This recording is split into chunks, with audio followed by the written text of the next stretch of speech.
বৃষ রাশি, আপনার অপচয় এড়িয়ে চলুন। ভোগ বিলাস, বেশি ভোগ বিলাসে আত্মহারা হবেন না।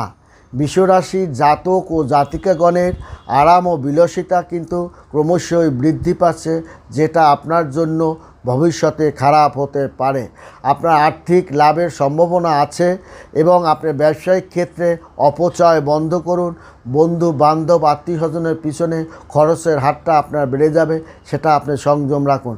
প্রেম সম্পর্কে সামঞ্জস্যতা বজায় রাখুন এবং আপনার জীবনসঙ্গিনী বা প্রেমিকের ক্ষেত্রে বা ভালোবাসার জায়গাটা আপনি অহং কথাবার্তা ত্যাগ করে টাকার গরম না দেখে সামঞ্জস্যতা বজায় রাখার চেষ্টা করুন। আপনার কেরিয়ার কিন্তু আপনার সাফল্যতার দিকে আপনার এগুচ্ছে।